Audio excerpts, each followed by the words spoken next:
For over 70 years, Reptile Gardens has been one of the most fascinating and fun attractions for both tourists and locals to visit.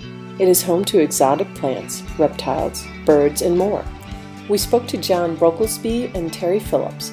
John is in charge of public relations, hospitality training, and marketing for Reptile Gardens, and Terry is in charge of animal care and supervision of the reptile staff. Well, Reptile Gardens actually was started by my father back in 1937. He was a boy of 20 years old, and he always had a love of reptiles, and found that people were fascinated with them, and so he decided that he'd get a loan of about $400, and he dug a great big pit in the ground, caught animals that were just indigenous to South Dakota here, and he opened up in June of 1937. It was 10 cents for adults, 5 cents for children was the admission back then.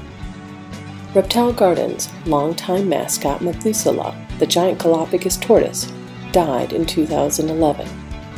Methuselah was 130 when he died. When we acquired him in 1954, he was a full-grown adult male.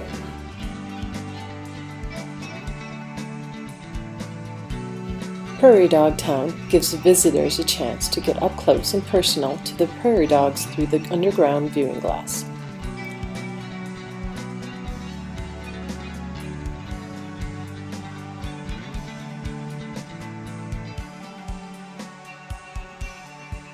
The Aldabra tortoises are located towards the back of the garden. They are very gentle and great with people and weigh about 600 pounds. Males will get the size of Methuselah in 25 to 30 years on average. Males are much larger than females. A female Galapagos tortoise is rarely more than 150 to 200 pounds, and Methuselah is 2.5 times that.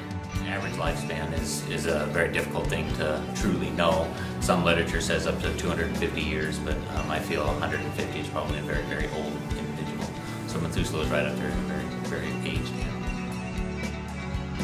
Cheyenne, the bald eagle, came to Reptile Gardens after being rescued. She was found with a badly damaged wing and would not have survived in the wild if released. The Sky Dome is located in the center of the gardens and is home to the majority of the living things here in the gardens. In the lower level of the dome, visitors can walk amongst exotic plants, birds, and reptiles.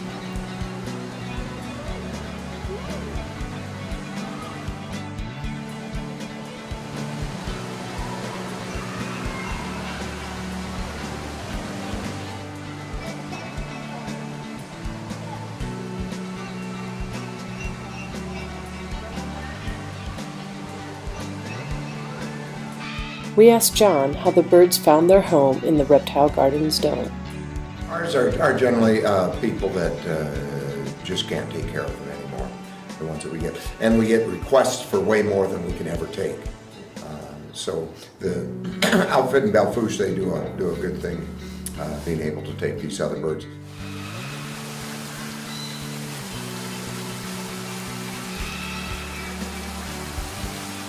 The waterfall next to the path is where turtles can be found swimming and lounging along with some lizards.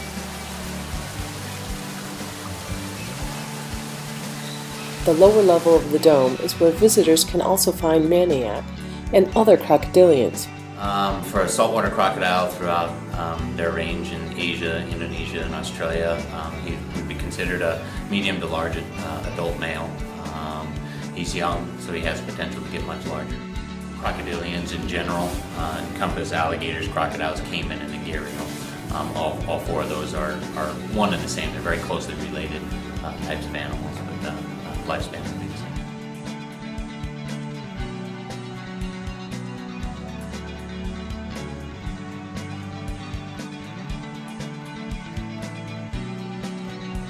There are also amphibians like the poison dart frogs,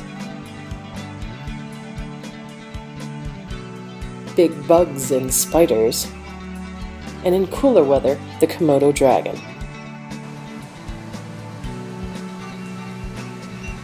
The upper level of the dome gives a beautiful view of the plants and waterfall below. This level is where most of the snakes can be found, including the Burmese python and the king cobra.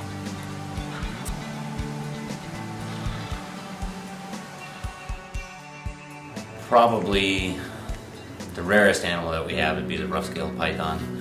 They're only known from less than 10 individuals found in the wild. And they're only known to science since the mid-70s.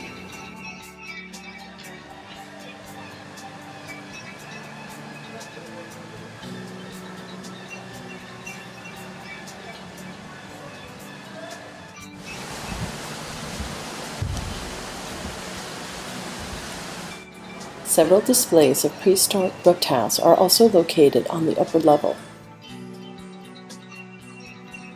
Bewitched Village is an old western ghost town where kids can have fun doing numerous activities. Reptile Gardens puts on unique shows about either snakes, birds, or gators that can be viewed several times throughout the day.